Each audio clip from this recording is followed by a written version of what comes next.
I think a lot of people know the stats about things like 1 in 4 women will be affected by domestic abuse over their lifetime, and maybe even aware that women are more likely than men to experience anxiety and depression. Women are also more likely to experience burnout.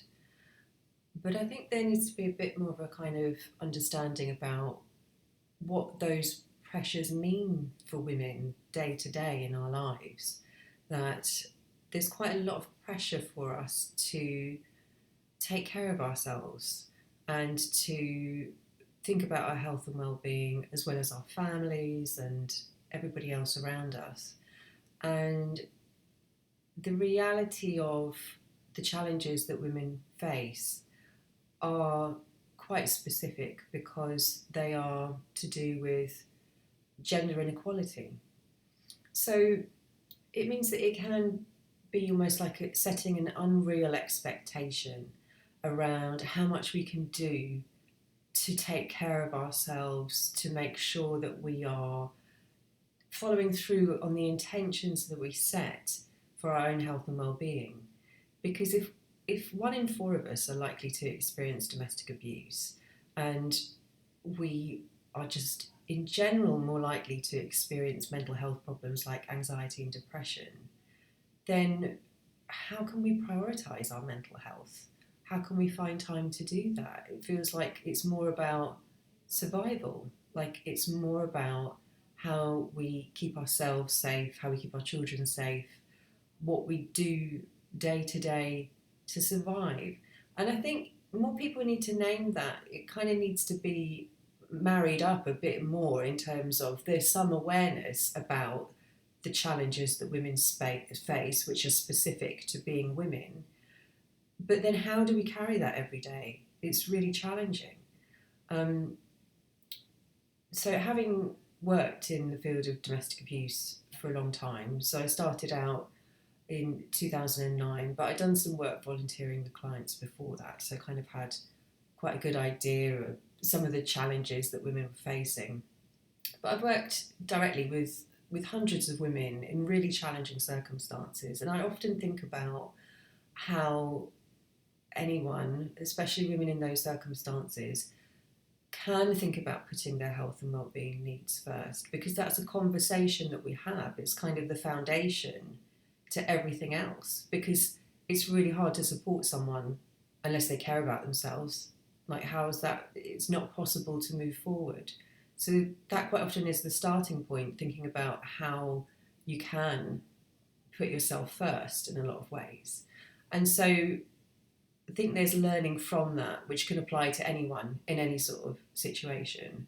And you can kind of get into more detail about it. But I think overall, there are probably 3 areas that need attention for you if you are feeling stuck or overwhelmed or unappreciated, or actually in a really challenging or unsafe situation. And they are connection, putting yourself first, and listening to your body. So I'll break that down a bit more, but connection is about supporting each other. I've seen huge power and healing in the effect of a group of women, maybe from the same background, maybe from different backgrounds, coming together and sharing their story, but not having to share their story, just sort of sharing companionship, sharing a meal, coming together through community, and being able to reflect back your own challenges, your own sense of isolation from other people.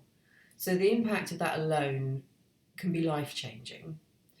But also it's about reducing isolation. So if you connect with other people, that aspect of isolation can often be the most crippling or challenging part to whatever difficult situation that you're in. That's certainly true in the field of domestic abuse. That is the way that perpetrators operate. It's about increasing isolation, reducing contact with everybody around the individual.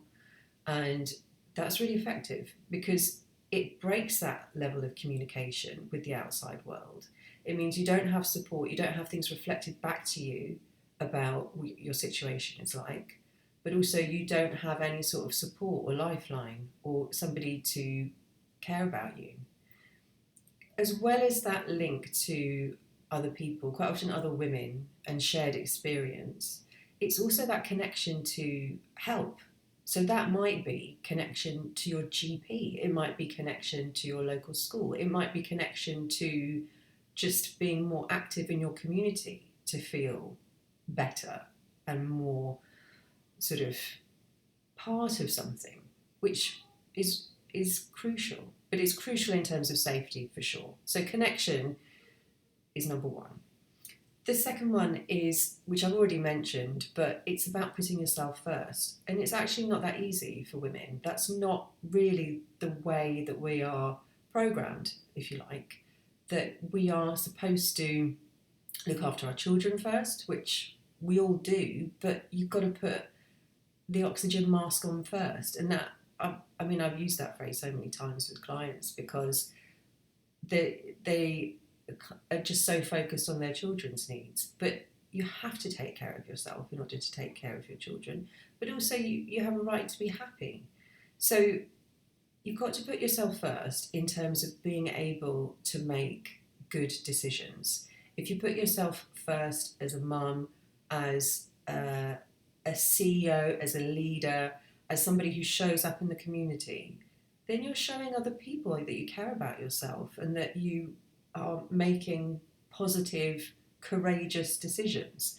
So putting yourself first is really key in terms of becoming unstuck and finding a way through, because quite often we put our needs to the bottom and then get frustrated and resentful about how we're feeling stuck. And it really starts with changing the mindset. It's a change in mindset around identifying what your needs are and working on them. And that leads us to number 3, which is about listening to your body. And we can talk about this in the arena of domestic abuse in terms of it can be a gauge around how you're feeling in the moment. So if you're feeling threatened, if you're feeling that you are at risk, if there is a situation that is escalating, you can sense that in your body, whether that's in your breathing or your heart rate or whatever it is, you will be able to sense it. And that's really key. That's a survival mechanism. But it also applies to things like chronic stress, which is a kind of key factor in burnout, because we're quite often holding these things. You know, the number of clients that I work with, they're holding some kind of pain, you know, and carrying that, it has an impact on your physical health long term, certainly your psychological health. And the more we ignore it, the more damage we're doing physically to ourselves. So I can't stress that enough. Listening to your body is really key. So I think that kind of is an overview of where you can start when it feels overwhelming. And I think it's important to acknowledge the reality of what women have to deal with, the challenges that we face. It's not that easy to find time to exercise every day. It's not that easy to find time to meditate. You know, that does come to putting ourselves first, but it's the change in mindset that will help everything to flow. You know, health and well-being is the foundation to everything, but it's really hard to focus on it unless you were thinking about what you can do for yourself. So I hope that's helpful. For more content, please follow and drop a like.